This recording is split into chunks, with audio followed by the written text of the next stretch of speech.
Halo semuanya, apa kabar? Perkenalkan, nama saya Richard, dan pada video kali ini saya akan membahas tentang piutang.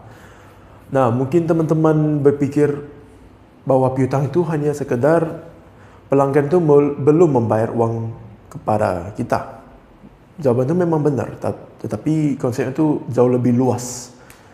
Di dalam akuntansi, piutang itu tidak hanya membahas hak perusahaan untuk menerima uang, tetapi juga membahas bagaimana piutang itu dicatat, diukur, ataupun diperkirakan risikonya, hingga bagaimana piutang itu dijadikan sebagai salah satu sumber pendanaan perusahaan. Oleh karena itu, pada video kali ini kita akan membahas piutang secara bertahap-tahap untuk memahaminya. Oke, kita mulai dari yang dasarnya dulu tentang piutang. Oke, piutang ini apa sebenarnya yang dimaksud dengan piutang? Piutang itu adalah hak perusahaan untuk menerima uang atau barang dan jasa dari pihak lain sebagai akibat terjadinya transaksi sebelumnya. Dengan kata lain, perusahaan ini sudah memberikan jasa atau barang, tetapi belum menerima pembayarannya.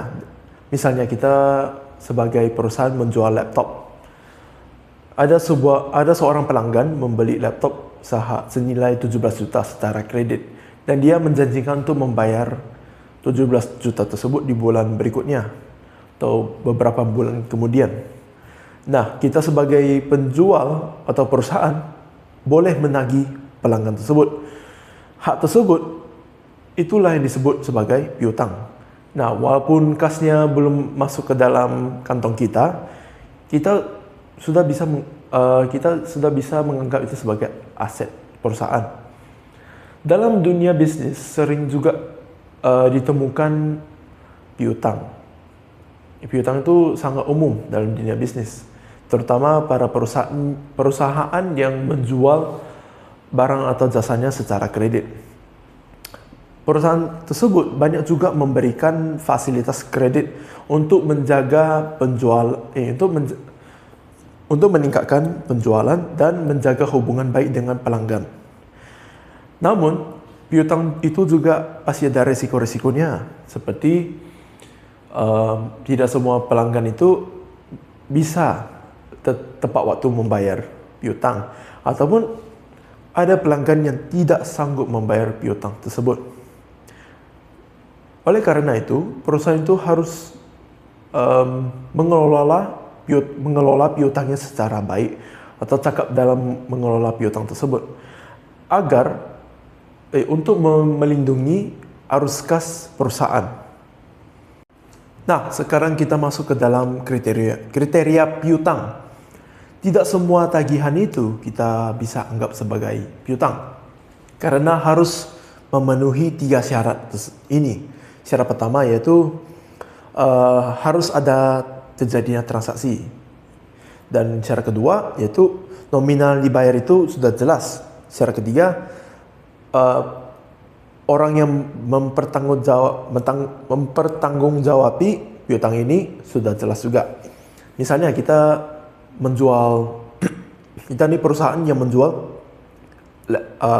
iPhone lah. Kita menjual iPhone senilai 15 juta. Dan seorang pelanggan ini membeli iPhone ini secara kredit. Maka karena kita sudah memberikan produk tersebut kepada pelanggan, dan nominal yang harus dibayarkan dia itu udah jelas 15 juta, dan identitas pelanggan sudah kita catat dan sudah kita data, maka kita bisa menganggap transaksi tersebut sebagai piutang. Nah, piutang ini juga memiliki 2 jenis, yaitu piutang usaha dan piutang non-usaha. Piutang usaha ini berasal dari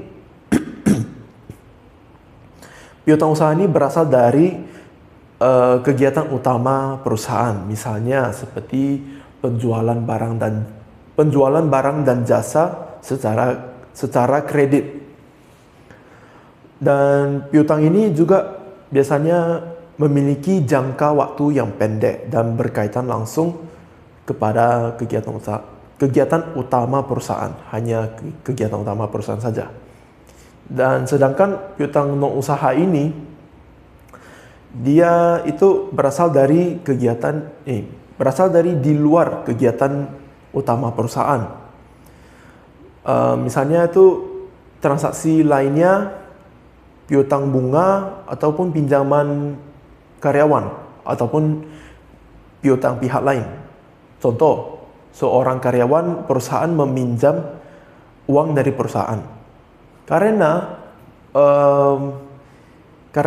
kegiatan ini kan di luar dari kegiatan utama perusahaan, yaitu penjualan barang atau jasa, maka kita catat sebagai piutang non usaha.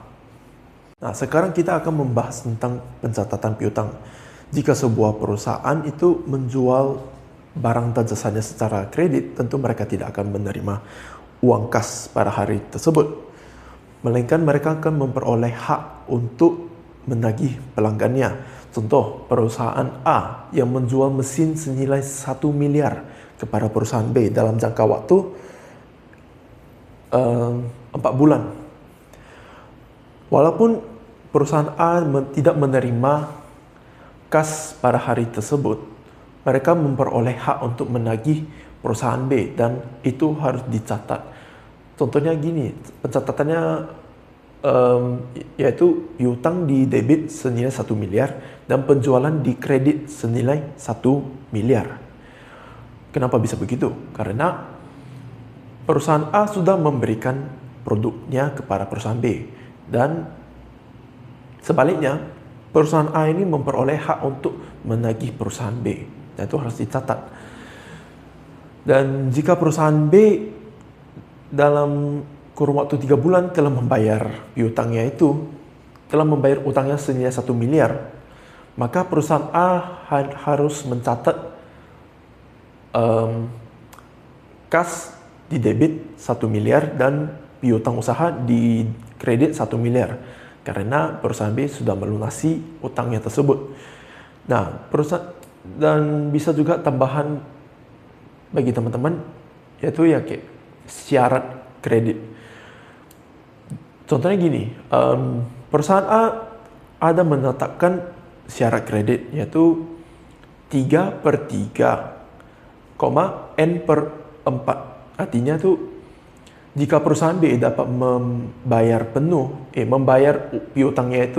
utangnya dalam kurun waktu 3 bulan, maka dia akan mendapatkan diskon 3%, yaitu 30 juta. Dan jika dia gagal membayarkan dalam kurun 3 bulan, maka dia tidak akan mendapatkan diskon tersebut. Maka dia harus membayar full price, yaitu 1 miliar. Nah, katakanlah perusahaan B membayar pada bulan kedua atau ketiga, maka dia mendapatkan diskon 3%. Maka bagi perusahaan A, mereka akan mencatat seperti gini. Kas bertambah di debit 970 juta.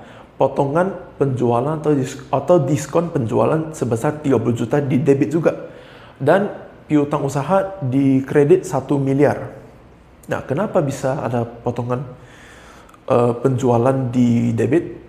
Karena akun potongan penjualan ini adalah akun kontra pendapatan, yaitu akun yang bertujuan untuk mengurangi nilai penjualan. Walaupun kas yang diterima oleh perusahaan A itu memang berkurang, tetapi pencatatan tersebut sudah benar karena menunjukkan nilai penjualan bersih yang diperoleh oleh perusahaan. Nah, pencatatan piutang ini tidak boleh sembarangan atau harus akurat karena bisa berpengaruh di laporan arus kas dan laporan laba rugi. Jika pencatatannya tidak akurat, maka aset dalam laporan arus kas perusahaan itu akan kelihatan lebih besar atau lebih kecil, dan pendapatan yang disajikan dan dan pendapatan dalam laporan laba rugi itu tidak akurat. Oleh karena itu, perusahaan direkomendasikan untuk menetapkan sistem pencatatan yang solid ataupun akurat untuk agar perusahaan itu dapat mengelola transaksi kreditnya, yaitu memantau ataupun menagih transaksi kredit tersebut sesuai dengan jangka waktu yang telah ditetapkan. Nah, sekarang kita akan masuk ke dalam cadangan kerugian piutang. Tentu semua perusahaan itu berharap bahwa pelanggan dapat membayar piutang yang tepat waktu ataupun setidaknya dapat membayarlah. Tapi kenyataannya tidak selalu seperti itu. Ada pelanggan yang telah membayar ataupun gagal membayar piutang. Maka perusahaan membuat sebuah estimasi sejumlah berapa nilai piutang yang benar-benar tidak dapat ditagih atau tidak sanggup dibayar oleh pelanggan mereka. Nah, estimasi itulah yang dijadikan sebagai cadangan kerugian piutang. Contoh, sebuah perusahaan memiliki piutang senilai 100 juta. Dan dari data yang mereka kumpulkan, mereka mengetahui bahwa setiap tahun ada sekitar 5% pelanggan mereka tuh gagal membayar piutang mereka. Nah, dari data tersebut mereka mendapatkan sebuah estimasi bahwa cadangan kerugian piutang mereka itu adalah senilai 5 juta. Ya, dari 5% itu dikalikan dengan 100 juta. Nah, cadangan kerugian piutang ini berdasarkan dari prinsip-prinsip kehati-hatian akuntansi.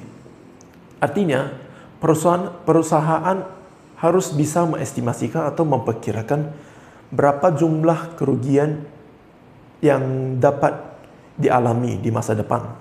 Dengan adanya cadangan kerugian piutang, laporan keuangan itu menjadi lebih wajar karena nilai piutang yang di dalam itu adalah benar-benar yang dapat ditagih, dan hal ini dapat membantu para investor atau manajer dalam menilai kondisi keuangan perusahaan. Dengan cara ini, laporan keuangan perusahaan itu menjadi lebih realistis karena tidak melebih-lebihkan nilai piutang yang dimiliki oleh perusahaan. Dalam akuntansi ada dua metode yang digunakan untuk menangani pelanggan-pelanggan yang benar-benar tidak dapat ditagih lagi piutangnya. Yaitu metode pertama, yaitu adalah metode langsung atau direct write-off. Pada metode ini, kerugian benar-benar dicatat jika perusahaan itu 100% yakin bahwa piutang itu tidak dapat lagi ditagih. Dan metode kedua itu adalah metode cadangan, yaitu sejak awal perusahaan sudah mengestimasikan atau sudah menetapkan sebuah cadangan. Jadi sehingga jika ada pelanggan yang tidak dapat membayar piutangnya atau ada sisa piutang yang tidak bisa dibayar lagi, maka mereka hanya tinggal memakai cadangan tersebut untuk menutupinya. Misalnya, sebuah perusahaan memiliki pelanggan yang berutang sebesar 10 juta dan pelanggan ini hanya sanggup membayar 8 juta, maka perusahaan sudah menyediakan cadangan sebesar 5 juta. Jadi perusahaan tinggal hanya mengambil 2 juta dari cadangan tersebut sehingga cadangan tersebut berkurang menjadi 3 juta. Nah, penjurnalannya kelihatannya seperti ini. Di posisi debit ada cadangan kerugian piutang sebesar 2 juta. Dan di posisi kredit ada piutang usaha senilai 2 juta. Piutang juga bisa dijadikan sebagai sumber untuk memperoleh dana yang lumayan cepat melalui 3 cara, yaitu cara pertama, menjadikan piutang itu sebagai jaminan pinjaman kepada bank.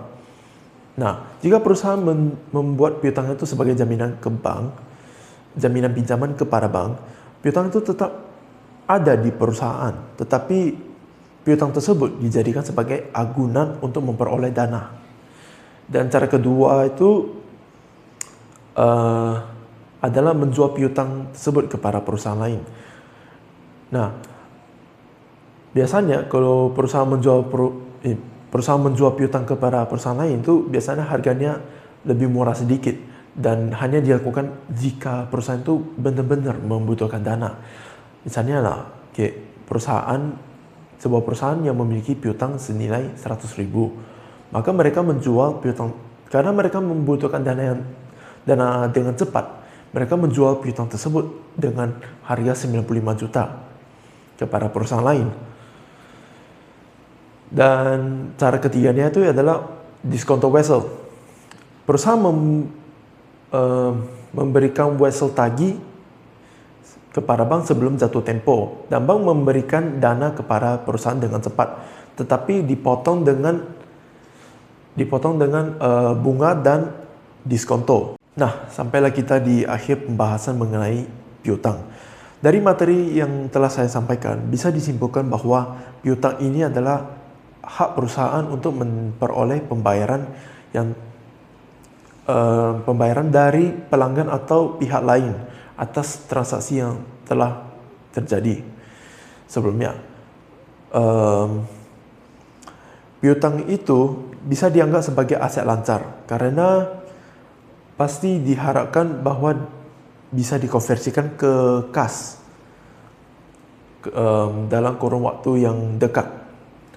Dan selain itu, perusahaan juga diharapkan bisa mengelola atau cakap dalam mengelola piutangnya sendiri, mulai dari pencatatan, estimasi cadangan kerugian, memilih metode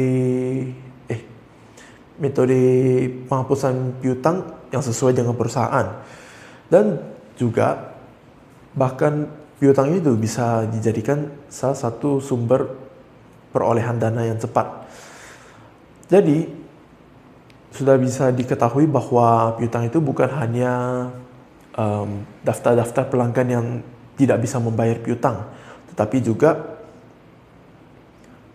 adalah aset perusahaan yang harus diperhatikan karena bisa mempengaruhi kondisi dan laporan keuangan perusahaan. Demikian presentasi saya. Terima kasih bagi yang sudah menonton, dan terima kasih bagi teman-teman dan Bapak Ibu dosen. Dan saya minta maaf jika ada kekurangan dalam penyampaian materi.